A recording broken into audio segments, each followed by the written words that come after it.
is there any update on that, Freddie Murphy? Yeah, so he's going to get scanned today and just get an exact detail on what's happened with him. So we obviously know it's the ribs and all that, but we'll be able to determine once we get that done what his plan will be. Joe had said he had popped a rib. Do you know what that means? Yeah, the cartilage normally kind of pops out where the rib's attached to. So, and sometimes that can pop back in, but it can be tender for a while, as you might have seen on TV. He was in a bit of pain, but these things can settle down. Just finding out the degree of that and where it is exactly. Sometimes the spot of the body can make it better or worse. So we'll find that out in the short term. No question, though, he's still available in the sense that once the scan comes back, there's no question of having to replace Geordie. Yeah, I think you will give him the best chance to get it right, and I think obviously with the weekend off, and then with a decent turnaround to the next game, we'll be able to assess him and go from there. Joey Carberry, he was withdrawn from the subs bench. What's the word on him? Yeah, we're going to assess him actually today as well, and we'll wait and see how that goes. Is that serious, Joey? Because it was a surgery and all? I think it was more precautionary. There's a bit of unlucky kind of instances in rugby where you might get a little stamp or something like that, and rather than take a risk, you just you minimise that. And to be fair to Luke, he got through the 80 minutes well as well. So a number of things covered there. Are you surprised by the level of injuries, Greg, or is it what he's expecting? I don't think. Yeah, I think if you look at all the teams, there's been a few. There's a lot of high-speed running in a lot of tries being scored. There's a lot of the services are firm, and the players are trying to do things as best they can. Which it's a contact sport, but I'm not surprised. I don't think it's been too bad. Rory, in terms of where the team's at going into the final pool game, what's your assessment? Yeah, look, I think ultimately when you get to these sort of pool competitions with knockout stages coming after them, you want to get into the last round with your destiny in your own hands. We're there. Look, obviously I think we would have expected to be in a better place after 3 games. We would have expected to win the 3 games, but look, that hasn't happened. And now it was important to get 5 points last night, and it's important now that we take a couple of days just to regenerate, to refresh everyone a little bit after what has been a fairly hectic schedule with a 6 and a 5 day turnaround, and we get into the Samoa game on Monday, and we look at that week and we make sure that we keep improving. We said that after the Scotland game and we didn't do it against Japan, so it's important now that we keep taking steps forward. But look, ultimately where you want to be is knowing that a win and a bonus point win will guarantee you a quarter-final place, and that's why we're here. We're here to play in the quarter-finals, and that is, I suppose we've probably made no secret of that, and that's where we're at. You regularly reflect that the performances are what you look at, and that tends to lead to the results. How would you reflect on the performances? Are they where you need them to be?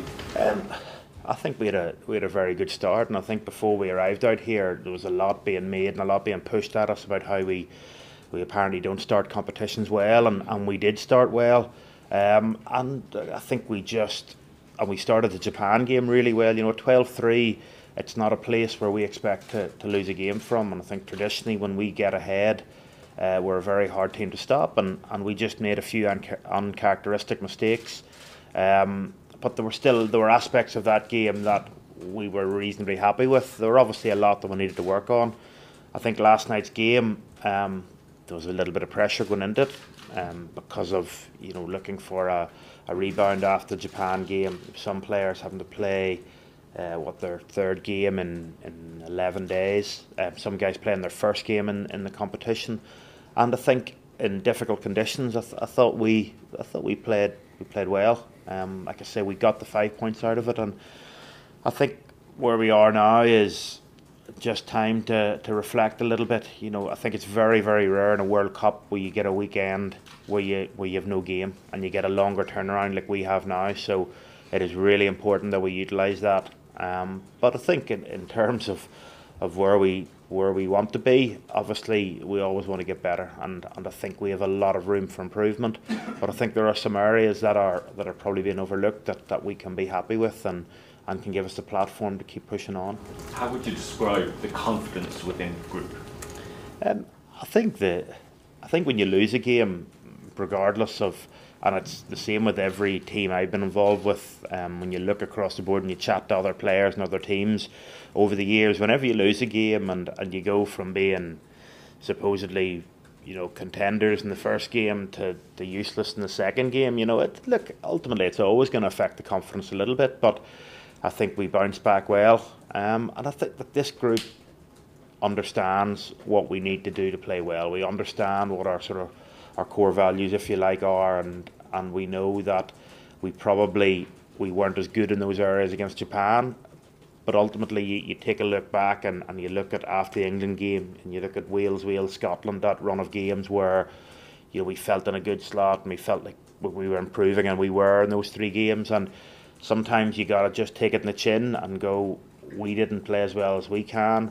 Japan played very well, and they put us under a bit of pressure, and they used the opportunities. But I think in terms of confidence within a group, I think we're still very assured of what we're capable of and how we get there. Greg, what was your assessment of the scrum last night? There was a lot of them. I think there's 18 handling errors from us alone, and I thought the guys stuck in there pretty well. There was a couple of penalties, a couple for us, a couple against. One of them was probably 50-50, but we're reasonably happy from it, considering getting big John Ryan out there for 55 minutes, getting Ports on at loose head was good. Rory, sorry, you said you understand what it is that you need to do well in order to win games. What is that precisely? Well, I think for us it's basics. I think you look at that Japan game, we turned the ball over a bit too much. Our breakdown wasn't as effective as it normally is, and just our pressure in our territory game weren't as strong as I think they were really good in the first quarter, and then whatever happened, we just eased back in that, and it's mostly the unforced errors.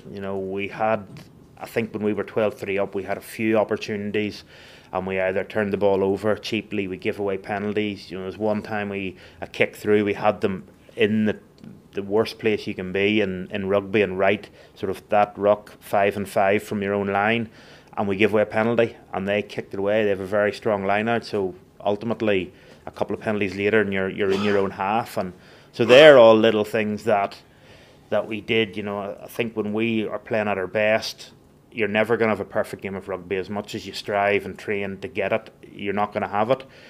But what we did really well against Scotland is when we made a mistake, we backed that up with something positive. I think Japan, we allowed ourselves for it to be a couple of mistakes before we actually then tried to fight back, or else we had one good moment and we didn't back it up with another good moment, and they're the sort of the basics of our game, that when they go well, we go well.